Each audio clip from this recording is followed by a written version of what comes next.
Este capítulo está dedicado a los estudios de variables aleatorias en su versión discreta,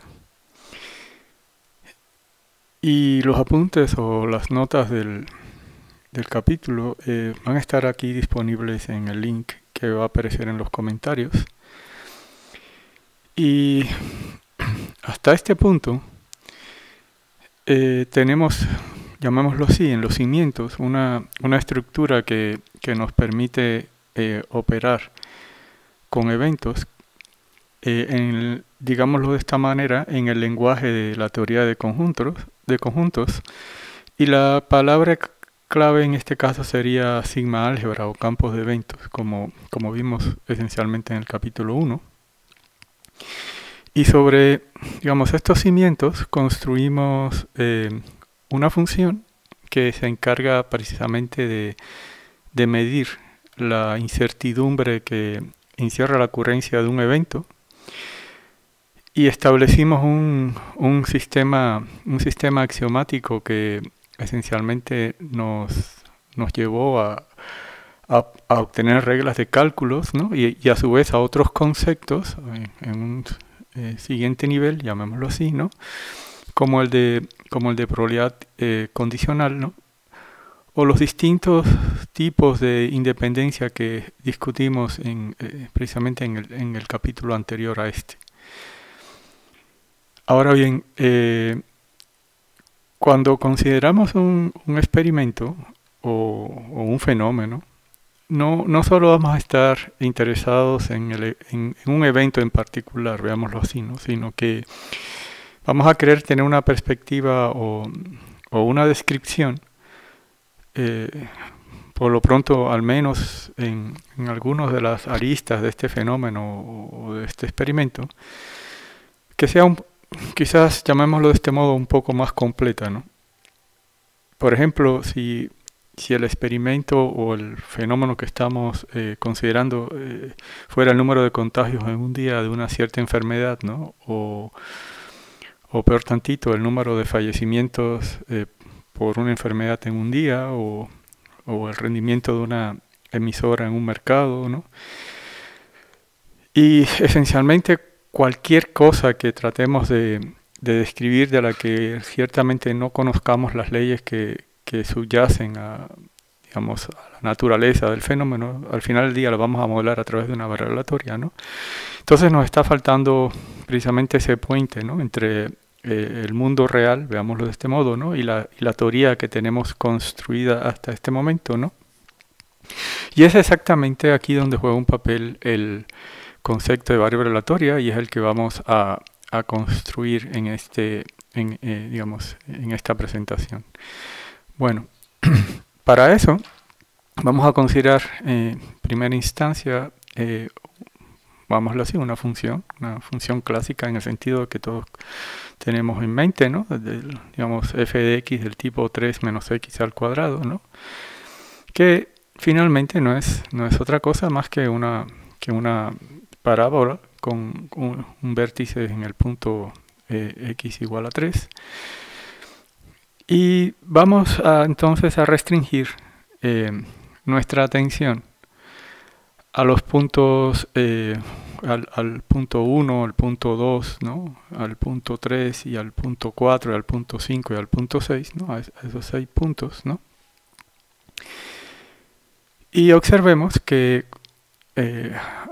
digamos, al valor 1, o para x igual a 1, ¿no? la función le hace corresponder la imagen del 4, del número 4, o la función evaluada en 1 es igual a 4, digamos también de ese modo, ¿no? Cuando tome x igual a 2, ¿no? y lo evalúe en la función entonces genera un valor de 1, ¿no? Cuando evalúe la función en 3, ¿no? entonces me daría el valor de 0, ¿no? Y cuando la evalúe en 4, se tiene de nuevo a cuenta el valor de 1, o se repite, veámoslo así, el valor de 1. Y cuando digamos, evalúe la función en 5, se vuelve a repetir ahora el valor de 4, ¿no? Que habíamos obtenido anteriormente. Y por último, cuando la evalúe en 6, ¿no? Tendríamos entonces un valor de 9. Digámoslo, en un sentido estrictamente matemático, ¿no? Lo que hicimos fue entonces restringir el dominio de nuestra función a los valores x igual a 1, 2, 3, 4, 5 y 6, ¿no? Y tendríamos una tabla de valores dada por esta tablita que tenemos aquí, ¿no? Y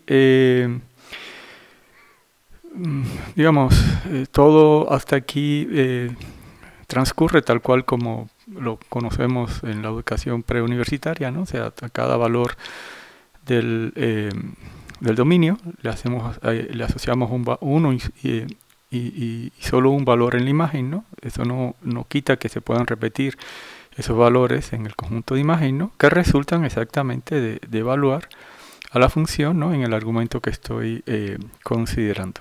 Bueno, ahora asociemos entonces estos 6 valores, ¿no? A la salida que emergen del experimento que obtendría yo al lanzar un dado, ¿no? O sea, digamos, omega 1 sería que el dado lanzado toma el valor de 1, ¿no? Omega 2 sería el estado en el que el dado lanzado emerge un número 2 y así sucesivamente, ¿no? Hasta omega 6, en el que al lanzar el dado yo obtenga un 6, ¿no? Y ahora podemos imaginar, ¿no?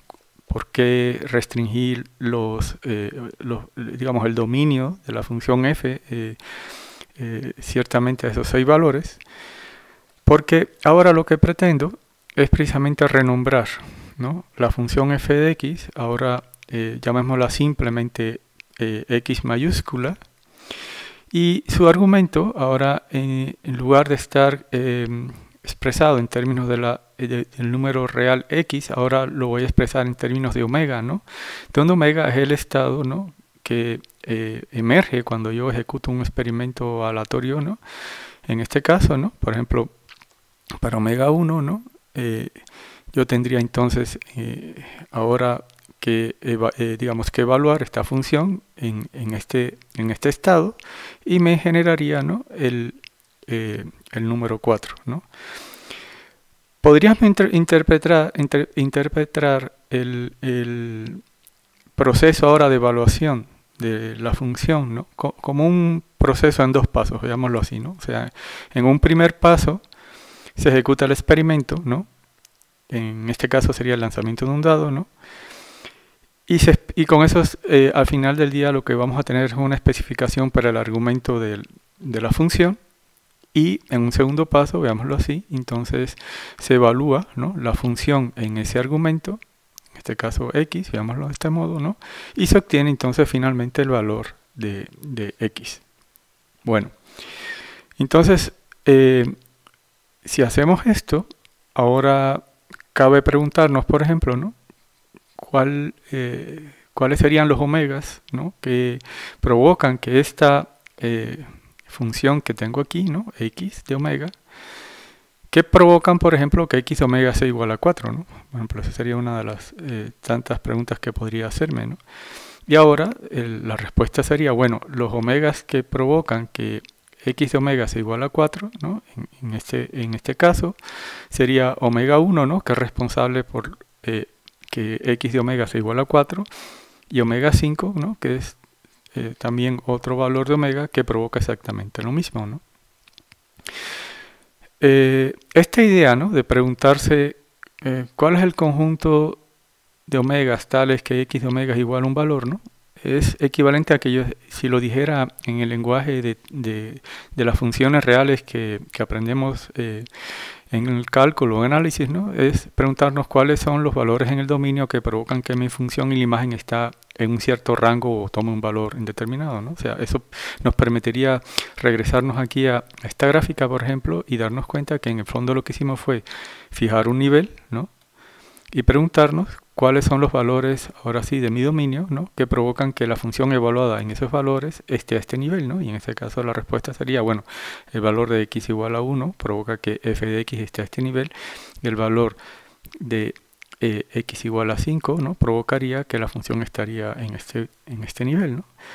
O sea, ese proceso en el cual uno fija valores, o un valor en este caso en el dominio, y se pregunta por los valores, disculpen, en la imagen, y se preguntan por los valores en el dominio que provocan que la función tome esos valores en la imagen, es lo que llamamos la imagen inversa por razones obvias, ¿no? O sea, uno fija uno o varios valores en la imagen y se pregunta por cuáles son los valores en el dominio que producen esos valores, ¿no? Entonces, en el fondo, lo que hicimos aquí fue exactamente ese proceso, preguntarnos por la imagen inversa, ahora de esta función x, en términos de su dominio, que está expresado en términos de omega, ¿no? Y nos responde entonces que, bueno, que la imagen inversa de esta función serían los elementos de su dominio, que son en este caso omega 1 y omega 5, ¿no? Totalmente de una manera análoga, ¿no?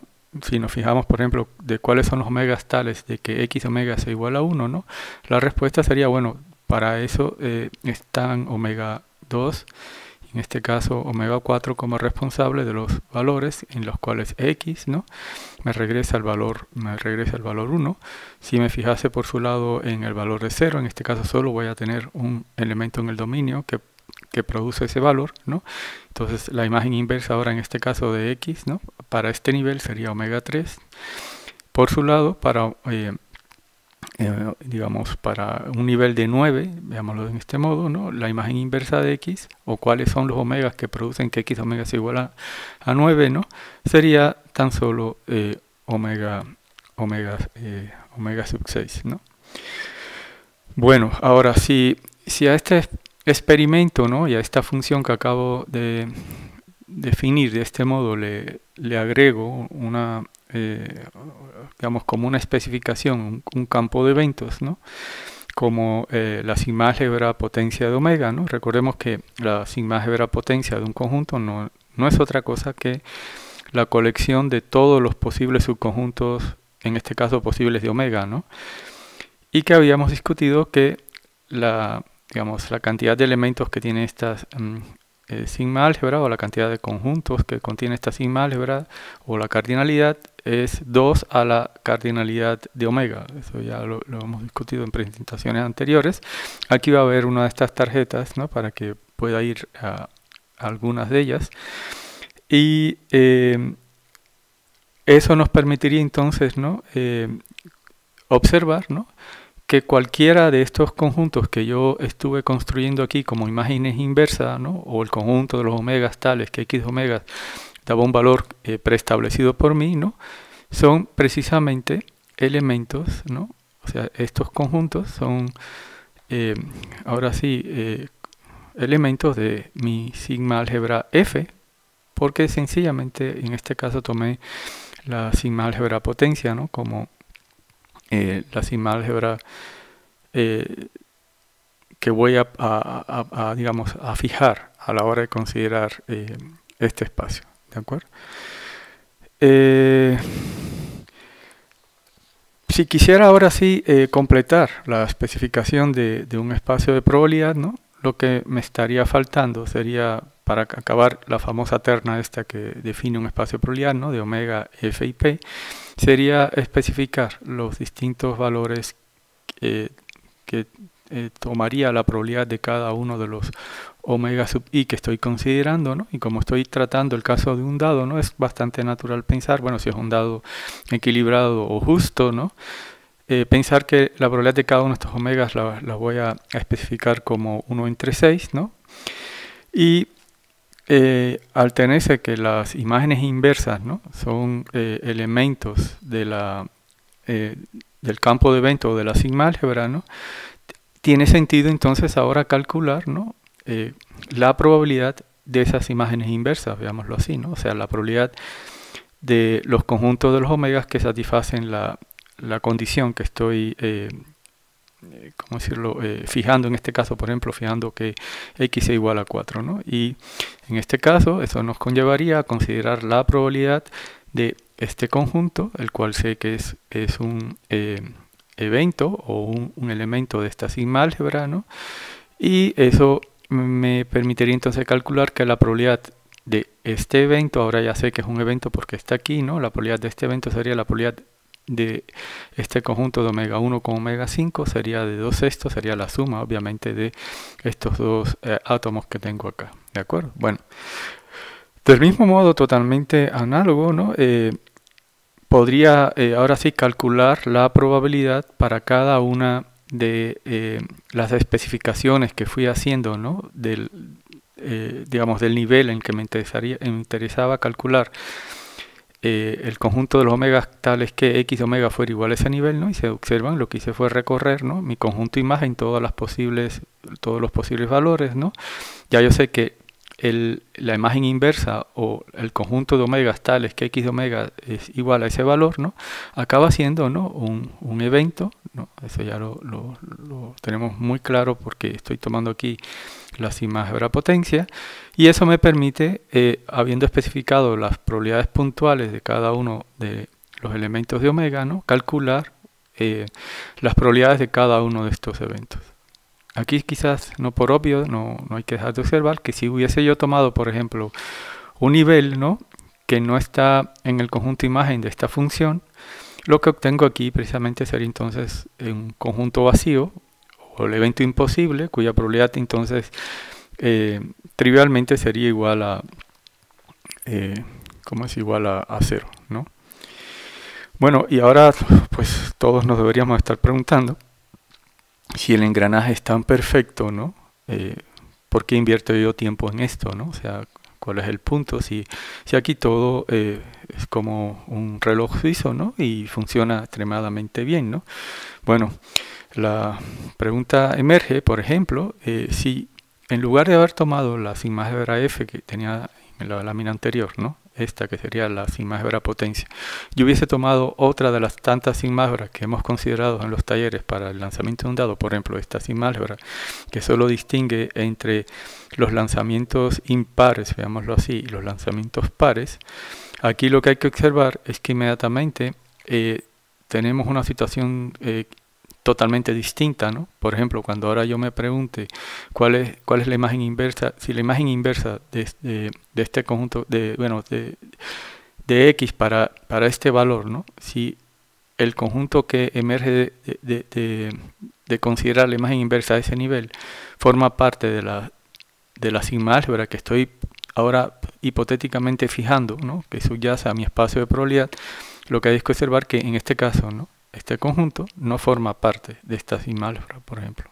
Como tampoco lo satisface ninguna de las demás imágenes inversas que yo podría tomar, ¿no? Y si ninguna de estas imágenes inversas que están aquí forma parte del campo de eventos sigma álgebra, entonces yo estaría imposibilitado de calcular ahora las probabilidades, ¿no? Porque recuerden, la probabilidad es, al final del día, es otra función, solo que definida sobre eventos o conjuntos.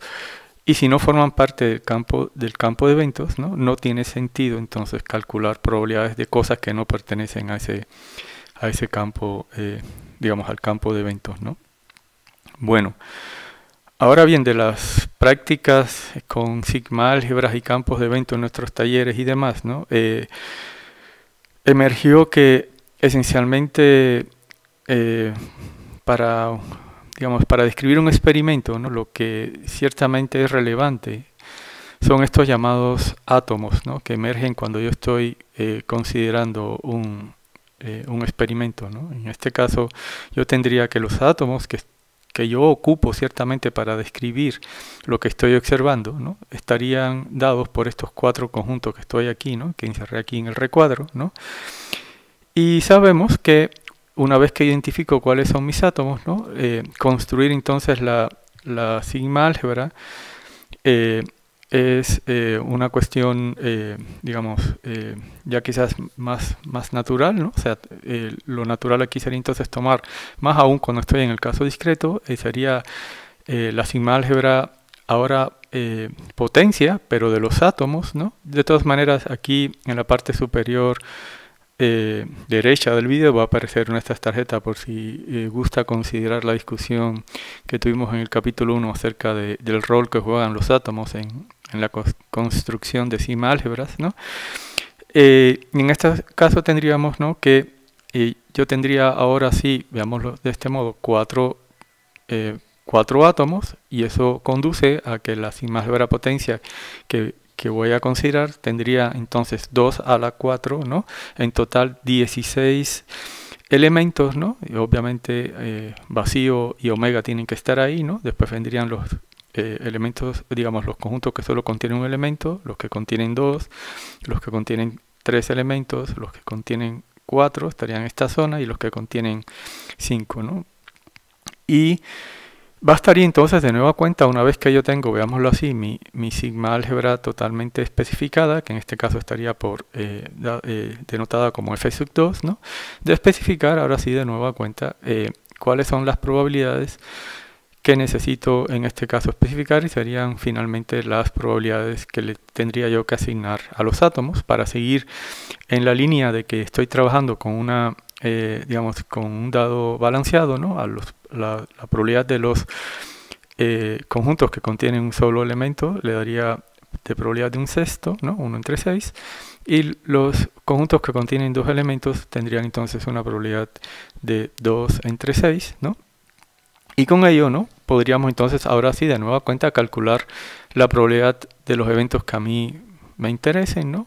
Y ahora sí con la certeza, ¿no?, que cada una de las imágenes inversas, ¿no?, de mi función x, ¿no?, que yo estoy considerando, son de nueva cuenta elementos, ¿no?, de ahora de mi sigma álgebra o campo de evento f sub 2, ¿no? Entonces tiene sentido ahora de nueva cuenta digamos, evaluar p en cada uno de los elementos de mi sigma álgebra f sub 2 y calcular de nueva cuenta las probabilidades de las imágenes inversas de cada una de estas especificaciones que fui dando para x, ¿no? Entonces, bueno, no es de sorprender la probabilidad de, por ejemplo, de este evento, que es la imagen inversa de x a un nivel 4, o sea, de aquellos omegas que provocan que x de omega sea igual a 4, en este caso sería de 2 entre 6, y así sucesivamente, ¿no?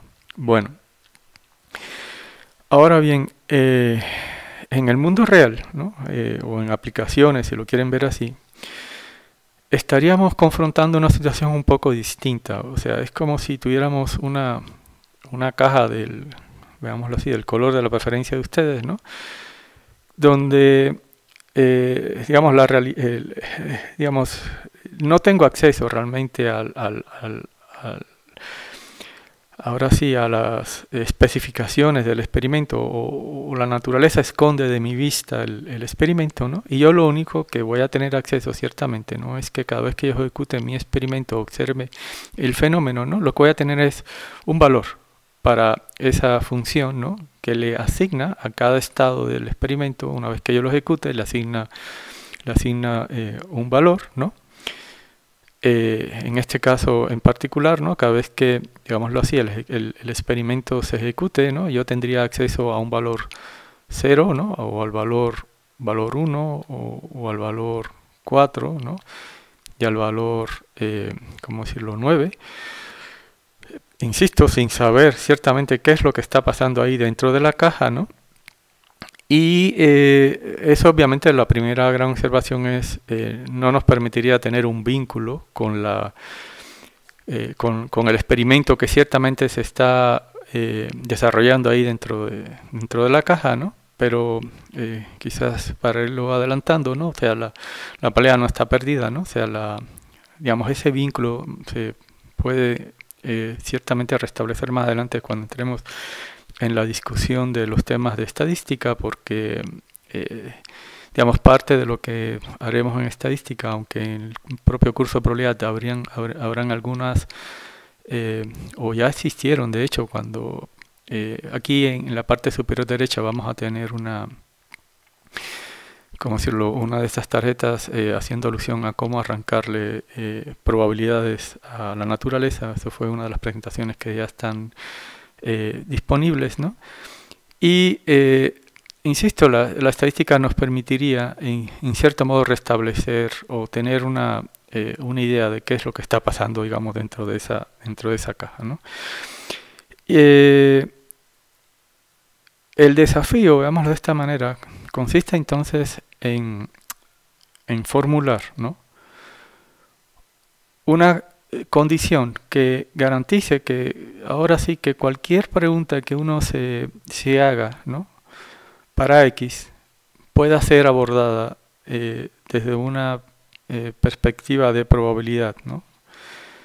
En concreto, veámoslo así, que cualquier imagen inversa que yo intente calcular referente a la función X, ¿no?, yo logré tener la garantía que se trata de un evento, y en ese caso entonces poder usar la probabilidad tal cual como la definimos axiomáticamente, ¿no? Y eso lo vamos a lograr, ¿no?, a través de la siguiente definición, en la que voy a suponer desde un inicio que cuento con un espacio de probabilidad, ¿no? O sea, hemos insistido ya en eso en varios lugares. Tengo un evento seguro, un universo, un campo de eventos sin álgebra y una medida de probabilidad.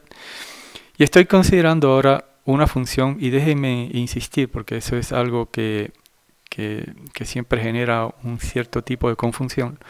De hecho, por ahí, bueno, más adelante entonces les comparto, porque ahorita no recuerdo la fuente, pero en algún lugar por ahí está escrito con toda razón que las variables aleatorias no son ni variables ni son aleatorias, ¿no? Son en el fondo funciones que satisfacen al final del día una propiedad, que es la que vamos ahorita a enunciar. Y lo que quizás, sobre todo en un inicio aquí llame la atención, es que el dominio de una de estas llamadas variables aleatorias, que no es otra cosa más que una función, lo constituye el espacio omega o sea, el evento seguro o el universo del espacio donde yo esté trabajando, ¿no? Entonces, una función, ¿no?, que va de omega a r va a recibir el nombre de variable aleatoria en caso que para cualquier valor o número real que yo tome, o sea, para cualquier X que yo tome, ¿no?, tengan ahora la precaución, porque hay que ser muy cauteloso aquí, porque estoy considerando, por un lado, esta notación de X en minúsculas, ¿no?, y con esto voy a hacer referencia a números reales, y por otro lado estoy haciendo referencia a estas X en mayúsculas, que hacen referencia a funciones, ¿no? Ese va a ser ciertamente el acuerdo, ¿no? O sea, cada vez que yo haga referencia a, digamos, letras del alfabeto latino en mayúscula, voy a estar haciendo referencia a variables aleatorias. Cuando esté haciendo referencia a letras en minúsculas, estoy haciendo referencia a números reales. Entonces, una función, ¿no?, que satisfaga que cuando yo me pregunte acerca de cuáles son los omegas, o sea, los elementos del dominio que provocan que la función x en mayúscula evaluada en omega tome valores por abajo o iguales a esta x, que es el número real que es arbitrario pero fijo, digámoslo así. Estoy fijando ciertamente un nivel que no se debe sobrepasar, veámoslo de este modo, ¿no? La respuesta sea que el conjunto de esos omegas sea un elemento de la sigma álgebra o del campo de eventos. En concreto, lo que estoy diciendo entonces es que este conjunto constituye un evento dentro de un espacio de probabilidad. Y si lo quiero decir de una manera aún más sucinta, veámoslo así, lo que podría decir es que la imagen inversa para cualquier nivel que yo fije de x, ¿no?, de la función x en mayúscula, que la imagen inversa del conjunto de los valores menores a este nivel x, cualquiera pero fijo, es un evento. Bueno, esa condición conecta digámoslo así, a la teoría de probabilidad con otra teoría matemática que aquellos de ustedes que estudian un poco más igual y la llegan a conocer, que es esta llamada teoría de la medida, y es por eso que esa condición la vamos a llamar condición de medibilidad, ¿no? O sea, haciendo alusión precisamente a esa teoría que ahorita no, no vamos a tocar, ¿no? Y que le da nombre ciertamente a esta condición, ¿no? O sea, el hecho de que la imagen inversa de x para todos los valores de x minúscula hasta un número fijo, ¿no? Sea precisamente un elemento de la sigma álgebra o sea un evento, ¿no? Ahora tenemos libertad de llamarle como querramos, ¿no? Es lo que llamamos la condición de medibilidad. Bueno, un reto que va a ser parte de la tarea es que digamos, postulen qué tipo de propiedad tendría que satisfacer la función que tomamos para que la sigma álgebra que emerja, así como hicimos con f sub 2, sea precisamente la sigma álgebra potencia. O más simple aún, que indiquen, ¿no?, una función que provoque que la sigma álgebra f sub 2 que construimos para que se satisfaciera, ahora ya podemos decirlo así, la condición de medibilidad para la transformación que habíamos considerado en ese momento, ¿no? Que ustedes sustituyan esa transformación allí por una nueva que produzca como sigma álgebra subyacente, digámoslo así, la sigma álgebra potencia.